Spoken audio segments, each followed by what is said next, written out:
ത്രിയേക ദൈവത്തിൻ്റെ അതിപരിശുദ്ധ തിരുനാമത്തിന് മഹത്വമുണ്ടാകട്ടെ. കർത്താവിൽ ഏറ്റവും പ്രിയമുള്ള മാതാപിതാക്കളെ, സഹോദരി സഹോദരങ്ങളെ, കഴിഞ്ഞ നാളുകളിലായി പരിശുദ്ധനായ പൗലോസ്ലീഹ കോരിന്ത്യ സഭയ്ക്ക് എഴുതിയ ഒന്നാമത്തെ ലേഖനമാണ് നാം തിരുവചന പഠനത്തിനായി ദൈവമുൻപാകെ സമർപ്പിച്ചിരിക്കുന്നത്. കഴിഞ്ഞ ദിവസങ്ങളിൽ പരിശുദ്ധനായ പൗലോസ്ലീഹ കോരിന്ത്യർക്ക് എഴുതിയ ഒന്നാം ലേഖനം അതിൻ്റെ 11-ാം അധ്യായമാണ് നാം തിരുവചന ധ്യാന വിഷയമായി സമർപ്പിച്ചിരുന്നത്. ഈ വേദഭാഗത്തിൽ 5 കാര്യങ്ങളെക്കുറിച്ച് വളരെ വ്യക്തമായി പൗലോസ്ലീഹ നമ്മെ ഓർമ്മിപ്പിക്കുകയും പഠിപ്പിക്കുകയും ചെയ്തിട്ടുണ്ട്. ഇത് കൊരിന്ത്യ സഭയിൽ എന്നുള്ളതിന് സമമായി തന്നെ ആധുനിക ലോകത്ത് ക്രിസ്തുവിനെ അനുഗമിക്കുന്ന നാം ഓരോരുത്തരും പാലിക്കേണ്ടതായ ആരാധനാ ക്രമങ്ങളും ചിട്ടകളുമാണ് ഈ അധ്യായത്തിലൂടെ നാം പഠിച്ചത്. അതിൽ ആദ്യ ഭാഗത്ത് തന്നെ ദൈവാലയത്തിൽ ആരാധനയ്ക്കായി സ്ത്രീകൾ കടന്നു വരുമ്പോൾ സ്ത്രീകൾ ശിരസിൽ ശിരോവസ്ത്രം ധരിക്കണം. എന്തിനാണ് ശിരോവസ്ത്രം ധരിക്കുന്നത് എന്നുള്ളതിനെപ്പറ്റി വ്യക്തമായി നമ്മെ പഠിപ്പിക്കുകയുണ്ടായി. രണ്ടാമതായിട്ട് ദേവാലയത്തിൽ ആരാധന സംവിധാനങ്ങളിലേക്ക് കടന്നു വരുന്നവരായ നാം അർത്ഥശൂന്യമായ സ്നേഹവിരുന്നുകൾ ആചരിക്കരുത്. അർത്ഥശൂന്യമായ സ്നേഹവിരുന്നുകൾക്ക് ഉപരിയായി പരസ്പരം കാത്തിരിക്കുവാനും എല്ലാവർക്കും ഒരുപോലെ സ്നേഹവിരുന്ന് അനുഭവിക്കുവാനും കഴിയണം എന്നുള്ള ഒരു ചിന്ത പൗലോസ്ലീഹ നമ്മെ പഠിപ്പിച്ചു. മൂന്നാമതായിട്ട് വിശുദ്ധ കുർബാന അനുഭവത്തെക്കുറിച്ചാണ്. ക്രിസ്തുവിൻ്റെ തിരുശരീര രക്തങ്ങൾ നാം അനുഭവിക്കുമ്പോൾ ആ വിശുദ്ധ കുർബാന എന്താണെന്നും എന്തിനു വേണ്ടിയാണ് അത് അനുഭവിക്കുന്നതെന്നും ആ വിശുദ്ധ കുർബാനയിലൂടെ നമുക്ക് ലഭിക്കുന്ന ക്രിസ്തു സാന്നിധ്യത്തെക്കുറിച്ചും പൗലോസ്ലീഹ നമ്മെ പഠിപ്പിച്ചു. വീണ്ടും ഈ വിശുദ്ധ കുർബാന അനുഭവത്തിലേക്ക് നമ്മൾ കടന്നു വരുമ്പോൾ എങ്ങനെയാണ് വിശുദ്ധ കുർബാനയ്ക്ക് വേണ്ടി ഒരുങ്ങേണ്ടത്? അയോഗ്യമായിട്ടല്ല, വിശുദ്ധമായി തന്നെ ദൈവസന്നിധിയിൽ കടന്നു വന്ന് അവൻ്റെ തിരുശരീര രക്തങ്ങളെ അനുഭവിക്കണം എന്നും അതുപോലെ തന്നെ അന്യോന്യം കാത്തിരുന്നു കൊണ്ട് എൻ്റെ സഹോദരരെ, നിങ്ങൾ ഭക്ഷണത്തിന് കൂടുമ്പോൾ അന്യോന്യം കാത്തിരിക്കുക. വിശക്കുന്നവൻ വീട്ടിൽ ഇരുന്ന് ഭക്ഷിക്കട്ടെ, അല്ലെങ്കിൽ ഒരുമിച്ച് കൂടുന്നത് ശിക്ഷാവിധിയായിരിക്കും എന്ന് 11-ാം അധ്യായം 33-34 വാക്യങ്ങളിലൂടെ ആ അധ്യായം അവസാനിക്കുന്നതായിട്ട് നമുക്ക് കാണുവാൻ സാധിക്കും. ഇന്നത്തെ അല്പസമയത്തെ തിരുവചന ധ്യാനത്തിനായിട്ട് നാം കർത്താവിൽ ശരണപ്പെടുന്ന വിശുദ്ധ വേദഭാഗം കൊരിന്ത്യർക്ക് എഴുതിയ 1-ാം ലേഖനം അതിൻ്റെ 12-ാം അധ്യായമാണ്. ഈ 12, 13, 14 അധ്യായങ്ങളിൽ ആത്മീയ വരങ്ങളെക്കുറിച്ച് വളരെ വ്യക്തമായിട്ട് പൗലോസ്ലീഹ നമ്മെ പഠിപ്പിക്കുന്നു. ഈ പഠനത്തിലേക്ക് നാം സമർപ്പിക്കപ്പെടുമ്പോൾ ഒരു നിമിഷം പരിശുദ്ധാത്മാവിൻ്റെ നൽവരത്തിനായി ദൈവസന്നിധിയിൽ നമ്മളുടെ തലകളെ നമുക്ക് വണക്കാം, പ്രാർത്ഥിക്കാം. സർവശക്തനും മഹാകാരുണ്യവാനുമായ ത്രിയേക ദൈവമേ, അവിടുത്തെ വചനം ധ്യാനിക്കുവാനും അവിടുത്തെ വചനം പഠിക്കുവാനും അവിടുത്തെ വചനം ഗ്രഹിക്കുവാനും തിരുസന്നിധിയിൽ ഞങ്ങളെ സമർപ്പിക്കുന്നു. ദൈവമായ കർത്താവേ, അവിടുത്തെ വചനത്തിൻ്റെ പൊരുളുകളെ മനസ്സിലാക്കുവാൻ തക്കവണ്ണം ദൈവമേ, നിൻ്റെ പരിശുദ്ധാത്മാവിനാൽ ഞങ്ങൾക്ക് പരിജ്ഞാനം നൽകണമേ. ദൈവികമായ പരിജ്ഞാനം പ്രാപിച്ച് വിവേകമുള്ള ക്രിസ്തീയ മക്കളായി ജീവിക്കുവാൻ ഞങ്ങളെ എല്ലാവരെയും സഹായിക്കണമേ. ഞങ്ങളെല്ലാ നാളും നിനക്കും നിൻ്റെ പിതാവിനും നിൻ്റെ പരിശുദ്ധാത്മാവിനും സ്തുതിയും സ്തോത്രവും സമർപ്പിക്കുവാനായിട്ട് തന്നെ. ആമീൻ. കർത്താവിൽ ഏറ്റവും സ്നേഹിക്കപ്പെട്ടിരിക്കുന്ന മാതാപിതാക്കളെ, പരിശുദ്ധനായ പൗലോസ്ലീഹ കൊരിന്ത്യർക്കെഴുതിയ 1-ാം ലേഖനം അതിൻ്റെ 12-ാമത്തെ അധ്യായത്തിലേക്ക് നാം കടന്നു വരുമ്പോൾ പരിശുദ്ധാത്മാവിൻ്റെ വരങ്ങളെക്കുറിച്ച് നമ്മെ വ്യക്തമായിട്ട് പൗലോസ്ലീഹ ഈ അധ്യായത്തിലൂടെ ഉപദേശിക്കുകയും ആത്മീയ വരങ്ങളെ എങ്ങനെ ആണ് പ്രാപിക്കേണ്ടത്, ആത്മീയ വരങ്ങളുടെ പ്രത്യേകതകൾ എന്തൊക്കെയാണ്, ആത്മീയ വരങ്ങൾ പ്രാപിച്ചവരുടെ അനുഗ്രഹങ്ങൾ എന്തൊക്കെയാണ് എന്ന് ഈ 12, 13, 14 അധ്യായങ്ങളിൽ വളരെ വ്യക്തമായിട്ട് നമ്മെ പഠിപ്പിക്കുന്നുണ്ട്. കൊരിന്ത് സഭയിൽ നിലവിലുണ്ടായിരുന്ന ചില ധാരണകൾ, പരിശുദ്ധാത്മാവിൻ്റെ വരത്തെക്കുറിച്ചുള്ള ചില ധാരണകൾക്ക് മാറ്റം വരുത്തി വളരെ വ്യക്തമായ ക്രിസ്തീയ അടിത്തറയിലുള്ള വിശ്വാസത്തെ കൊരിന്ത് സഭയെ പഠിപ്പിക്കുന്നതായ ഒരു വേദഭാഗം കൂടിയാണിത്. ഇത് എങ്ങനെ ഇന്ന് ജീവിക്കുന്ന ക്രൈസ്തവ മക്കൾക്ക് അത് ഉപകാരപ്പെടും എന്ന് ചോദിച്ചാൽ, ദൈവത്തിൻ്റെ പരിശുദ്ധാത്മാവ് അന്നും ഇന്നും ദൈവമക്കളിൽ ഒരുപോലെയാണ് പ്രവർത്തിക്കുന്നതും പരിവർത്തിക്കുന്നതും. ആ പരിവർത്തനം ഓരോ മക്കളിലും അനുഭവിച്ചറിയുവാനായിട്ട് കഴിയുന്നതായ ആത്മീകമായ നൽവരമാണ് അന്നു മുതൽ ഇന്ന് വരെയും ദൈവത്തിൻ്റെ പരിശുദ്ധാത്മാവ് നമുക്ക് നൽകിക്കൊണ്ടിരിക്കുന്നത്. ഈ വേദഭാഗത്തിലേക്ക് നമ്മൾ കടന്നു വരുമ്പോൾ അതിൻ്റെ ആദ്യത്തെ 10 വാക്യങ്ങൾ നാം ധ്യാനിക്കുമ്പോൾ ഇപ്രകാരമാണ് നമുക്ക് കാണുവാനായിട്ട് സാധിക്കുന്നത്. ദൈവത്തിൻ്റെ പരിശുദ്ധാത്മാവിൻ്റെ വരങ്ങൾ പലവിധമാണ്. അത് ഒന്നു മാത്രമല്ല. പരിശുദ്ധാത്മാവിൻ്റെ പ്രവർത്തനവും പരിശുദ്ധാത്മാവിൻ്റെ ആവസിപ്പും പരിശുദ്ധാത്മാവിൻ്റെ പരിവർത്തനവും വ്യത്യസ്ത തലങ്ങളിൽ നമുക്ക് കാണുവാനായിട്ട് സാധിക്കും. കാരണം പരിശുദ്ധനായ പൗലോസ്ലീഹ എഫേസ്യർക്ക് എഴുതിയ ലേഖനം 2-ാം അധ്യായം 11, 12 വാക്യങ്ങൾ നാം വായിക്കുമ്പോൾ നമുക്ക് അതിനെപ്പറ്റി ചില ധാരണകൾ ലഭിക്കും. കർത്താവിൽ പ്രിയ സഹോദരങ്ങളെ, ഇത് ഈ പരമ്പരയിലൂടെ ഒരു കൺവെൻഷൻ പ്രസംഗമല്ല നമ്മൾ കേൾക്കുന്നതും ധ്യാനിക്കുന്നതും. അതിനുപരിയായി ദൈവവചന പഠനമാണ് നമ്മൾ ഇതിലൂടെ നടത്തുന്നത്.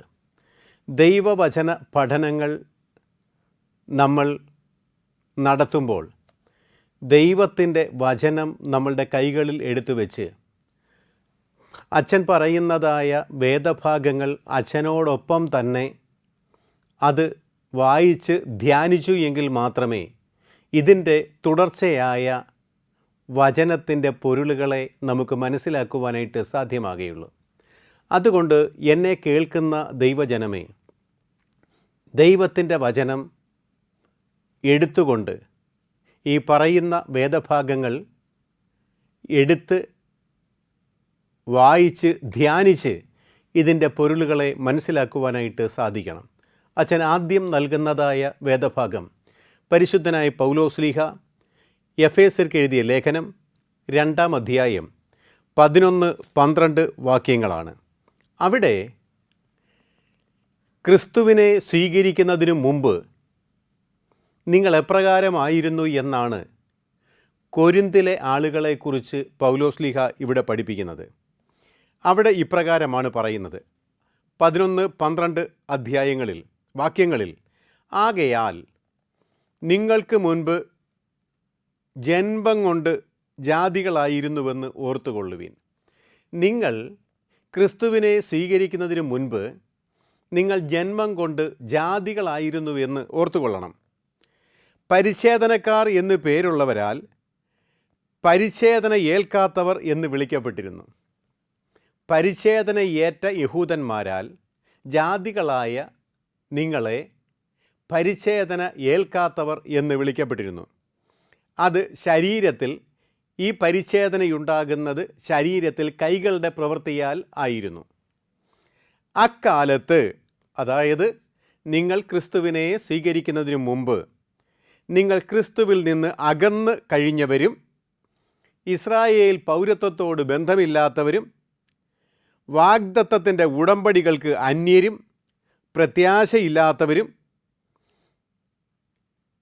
ലോകത്തിൽ ദൈവമില്ലാത്തവരും ആയിരുന്നു എന്ന് ഓർത്തുകൊള്ളുവിൻ. ക്രിസ്തു വിശ്വാസത്തിലേക്ക് കടന്നു വരുന്നതിനു മുമ്പ് കൊരിന്തിലെ ആളുകളെക്കുറിച്ച് പൗലോസ്ലീഹ പറഞ്ഞിരുന്നത് ഇപ്രകാരമാണ്: മുമ്പേ നിങ്ങൾ ജാതികളായിരുന്നു, പരിച്ഛേദനക്കാർ നിങ്ങളെ പരിച്ഛേദനയില്ലാത്തവർ എന്നാണ് വിളിച്ചിരുന്നത്. നിങ്ങൾ ദൈവമില്ലാത്തവരായിരുന്നു. അതുപോലെ തന്നെ നിങ്ങൾ അന്യരും പ്രത്യാശയില്ലാത്തവരും ആയിരുന്നു. അങ്ങനെയാണ് ക്രിസ്ത്യാനികളാകുന്നതിനു മുമ്പ് അവരുടെ ജീവിതത്തെപ്പറ്റി പൗലോസ്ലീഹ പറഞ്ഞത്. അതുതന്നെയാണ് സങ്കീർത്തന പുസ്തകം 115 5, 6, 7 വാക്യങ്ങൾ വായിക്കുമ്പോൾ അവിടെയും ഇപ്രകാരം നമ്മൾ കാണുന്നു. 4 മുതലുള്ള വാക്യങ്ങളിലേക്ക് നാം നോക്കുമ്പോൾ സങ്കീർത്തനം 115 4 മുതലുള്ള വാക്യങ്ങൾ അച്ഛനോട് ചേർന്ന് വേദഭാഗം എടുത്ത് നമുക്ക് വായിച്ച് ധ്യാനിക്കാം.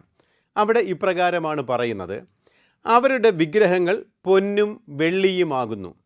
ജാതികളുടെ വിഗ്രഹങ്ങൾ പൊന്നും വെള്ളിയുമാകുന്നു.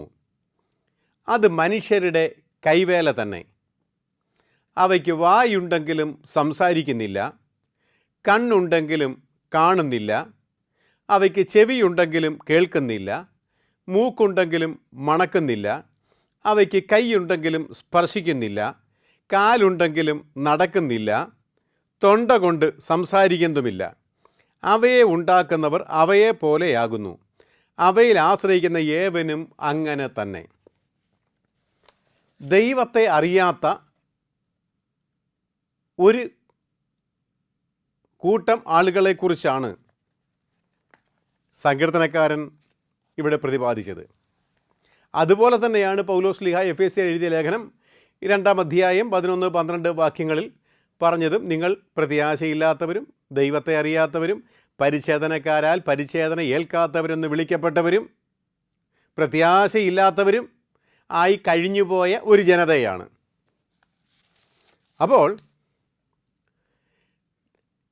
അങ്ങനെയുള്ള ഒരു ജനത്തിനാണ് ദൈവത്തിൻ്റെ പരിശുദ്ധാത്മാവെന്ന അളവില്ലാത്ത ദാനം കൊണ്ട് നമ്മെ സമൃദ്ധമാക്കിയിട്ടുള്ളത്.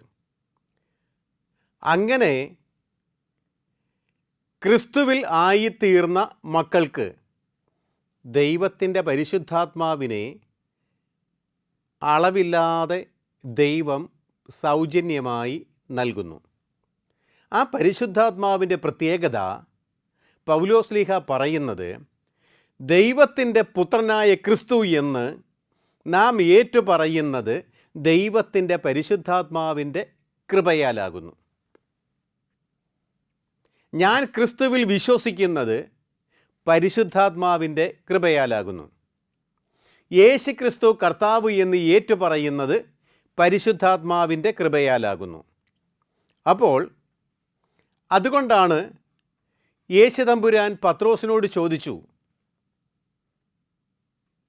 വിശുദ്ധ മത്തായി എഴുതിയ സുവിശേഷം 16-ാം അധ്യായം അതിൻ്റെ 17-ാമത്തെ വാക്യത്തിൽ ഇപ്രകാരം പറയുന്നു, ബെറിയോന ശീമോനെ, നീ ഭാഗ്യവാൻ, മാംസരക്തങ്ങളല്ല, സ്വർഗസ്ഥനായ എൻ്റെ പിതാവ് അത്രേ നിനക്ക് ഇത് വെളിപ്പെടുത്തിയത്. ഇതിൻ്റെ പശ്ചാത്തലം പത്രോസ് യേശുവിനെ ഏറ്റുപറയുന്നതാണ്. യേശു കൈസരിയ ഫിലിപ്പ് പ്രദേശത്ത് എത്തിയ ശേഷം ശിഷ്യന്മാരോട് അന്വേഷിക്കുകയാണ്, ജനങ്ങൾ എന്നെ ആരെന്നാണ് പറയുന്നത്? ചിലർ പറഞ്ഞു യോഹന്നാൻ സ്നാപകൻ, മറ്റു ചിലർ പറഞ്ഞു ഏലിയാവ്, വേറെ ചിലർ ഇരമ്യാവോ മറ്റ് പ്രവാചകന്മാരിൽ ആരെങ്കിലുമാണോ എന്നൊക്കെയാണ് ജനങ്ങളുടെ സംസാര വിഷയം. അപ്പോൾ യേശു തമ്പുരാൻ ജനങ്ങൾ പറയുന്നത് അവിടെ നിൽക്കട്ടെ, നിങ്ങൾ എന്നെ ആരെന്നാണ് പറയുന്നത്? അപ്പോഴാണ് ശിമോൻ പത്രോസ് യേശുവിനോട് പറഞ്ഞത്, നീ ദൈവത്തിൻ്റെ പുത്രനായ ക്രിസ്തു ആകുന്നു. അപ്പോൾ നീ ദൈവത്തിൻ്റെ പുത്രനായ ക്രിസ്തു ആകുന്നു എന്ന് ഞാൻ ഏറ്റുപറയുന്നത്, അവനിൽ ഞാൻ വിശ്വസിക്കുന്നത് ദൈവത്തിൻ്റെ പരിശുദ്ധാത്മാവിൻ്റെ ഇടപെടലിലൂടെ, കൃപയിലൂടെയാകുന്നു ഞാൻ എൻ്റെ കർത്താവിൽ വിശ്വസിക്കുന്നത്. പരിശുദ്ധ സഭയുടെ ആദ്യത്തെ വിശ്വാസ പ്രഖ്യാപനം അതുതന്നെയാണ്. നിക്യായിലെ സുന്നഹദോസിലൂടെ ആഗോള ക്രൈസ്തവ സഭകളുടെ നേതാക്കന്മാർ രൂപീകരിച്ച നിക്യ വിശ്വാസ പ്രമാണം ഇപ്രകാരമാണ്: സർവശക്തിയുള്ള പിതാവായി ആകാശത്തിൻ്റെയും ഭൂമിയുടെയും കാണപ്പെടുന്നവയും കാണപ്പെടാത്തവയുമായ സകലത്തിൻ്റെയും സൃഷ്ടാവായ സത്യ ഏക ദൈവത്തിൽ ഞങ്ങൾ വിശ്വസിക്കുന്നു. വീണ്ടും പറയുന്നു, ദൈവത്തിൻ്റെ ഏകപുത്രനും എന്ന് പറഞ്ഞാണ് ആ ഭാഗം വീണ്ടും തുടരുന്നത്. അവിടെ കടന്നു വന്ന് ദൈവാത്മാവിൻ്റെ പ്രവർത്തനങ്ങളെക്കുറിച്ചും അതിൻ്റെ സ്വീകരണത്തെക്കുറിച്ചും ക്രിസ്തുവിലുള്ള വിശ്വാസത്തെക്കുറിച്ചും അങ്ങനെ ഒരു വിശ്വാസ സംഹിത ഉണ്ടാകുവാനുള്ള ഒരു കാരണം ദൈവത്തിൻ്റെ പരിശുദ്ധാത്മാവിൻ്റെ കൃപ, ഇടപെടൽ, പരിവർത്തനം അതായിരുന്നു. അപ്പോൾ യേശു ക്രിസ്തു കർത്താവെന്ന് ഏറ്റുപറയുന്ന ഏവനിലും ദൈവത്തിൻ്റെ പരിശുദ്ധാത്മാവിൻ്റെ ദാനമാകുന്നു അവിടെ പ്രവർത്തിക്കുന്നത്, അവരെ കൊണ്ട് ആ ആത്മീയമായ നിലവാരത്തിലേക്ക് അവരെ ഉയർത്തുന്നത് എന്ന് തിരിച്ചറിയുവാനായിട്ട് അതുകൊണ്ടാണ് മശീഹ തമ്പുരാൻ പറയുന്നുണ്ട്, ഞാൻ പോയി കഴിഞ്ഞാൽ പരിശുദ്ധാത്മാവ് എന്ന കാര്യസ്ഥനെ നിങ്ങൾക്ക് അയച്ചു തരും. അവൻ വരുമ്പോൾ നിങ്ങളെ സകല സത്യത്തിലും വഴി നടത്തും. സത്യവിശ്വാസം ജീവിതത്തിലേക്ക് സ്വീകരിക്കുവാൻ തക്കവണ്ണം, സത്യവിശ്വാസികളായി നിലനിൽക്കുവാൻ തക്കവണ്ണം നമുക്ക് സഹായമായിരിക്കുന്നത്, നമ്മെ നടത്തുന്നത്, നമ്മെ പ്രചോദിപ്പിക്കുന്നത് ദൈവത്തിൻ്റെ പരിശുദ്ധാത്മാവാകുന്നു. ഈ അധ്യായത്തിൻ്റെ 1 മുതൽ 6 വരെയുള്ള വാക്യങ്ങളിൽ പരിശുദ്ധാത്മാവിൻ്റെ കൃപാവരങ്ങളെ എങ്ങനെയാണ് പകുത്ത് നൽകിയിരിക്കുന്നത് എന്ന് പൗലോസ്ലീഹ നമ്മെ പഠിപ്പിക്കുന്നു. കൃപാവരങ്ങൾ പലതാണെങ്കിലും പരിശുദ്ധാത്മാവ് ഒന്നേയുള്ളൂ. ശുശ്രൂഷ പലതാണെങ്കിലും കർത്താവ് ഒന്നേയുള്ളൂ. പ്രവർത്തികൾ പലതാണെങ്കിലും ദൈവം ഒരുവനേയുള്ളൂ. വളരെ വ്യക്തമായിട്ടാണ് പരിശുദ്ധാത്മാവിൻ്റെ കൃപാവരങ്ങളെക്കുറിച്ച് പൗലോസ്ലീഹ നമ്മെ പഠിപ്പിക്കുന്നത്. അവിടെ പറയുന്നത് കൃപാവരങ്ങൾ പലതാണ്, പക്ഷേ ആ കൃപാവരങ്ങളെല്ലാം ദൈവത്തിൻ്റെ പരിശുദ്ധാത്മാവിൽ നിന്നാണ് വരുന്നത്. പരിശുദ്ധാത്മാവിൻ്റെ ഫലമാണ് വിവിധ കൃപാവരങ്ങൾ. ഈ വിവിധ കൃപാവരങ്ങൾ എല്ലാം തന്നെ ദൈവത്തിൻ്റെ പരിശുദ്ധാത്മാവിൻ്റെ ഫലമാണ്. പരിശുദ്ധാത്മാവിൻ്റെ പ്രവൃത്തികൾ പലതാണ്, പക്ഷേ പരിശുദ്ധാത്മാവ് ഒന്നേയുള്ളൂ. പരിശുദ്ധാത്മാവിൻ്റെ വിവിധങ്ങളായ കൃപാവരങ്ങളും വിവിധങ്ങളായ പ്രവൃത്തികളും വിവിധങ്ങളായ ശുശ്രൂഷകളും നമുക്ക് കാണുവാനായിട്ട് സാധിക്കും. അപ്പോൾ ഓരോ ശുശ്രൂഷകളും ഓരോ പരിശുദ്ധാത്മാവല്ല. എല്ലാ ശുശ്രൂഷകൾക്കും എല്ലാ കൃപാവരങ്ങൾക്കും എല്ലാ ആത്മീയമായ പ്രവൃത്തികൾക്കും നിദാനമായിരിക്കുന്നത് ദൈവത്തിൻ്റെ പരിശുദ്ധാത്മാവാകുന്നു. ദൈവത്തിൻ്റെ പരിശുദ്ധാത്മാവിൻ്റെ വിവിധങ്ങളായ പ്രവർത്തനങ്ങൾ, വിവിധങ്ങളായ കൃപാവരങ്ങൾ, വിവിധങ്ങളായ ശുശ്രൂഷകൾ എന്നാണ് നമുക്ക് ഇതിലൂടെ പൗലോസ്ലീഹ നമ്മെ പഠിപ്പിക്കുന്നത്.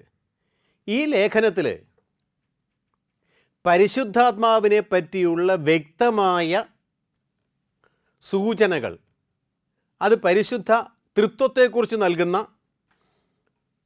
സൂചനകളിൽ ചുരുക്കം ചില വേദഭാഗങ്ങളിൽ ഒന്നാണ് പൗലോസ്ലീഹ കൊരിന്ത്യർക്ക് എഴുതിയ 1-ാം ലേഖനം അതിൻ്റെ 12-13 അധ്യായങ്ങൾ.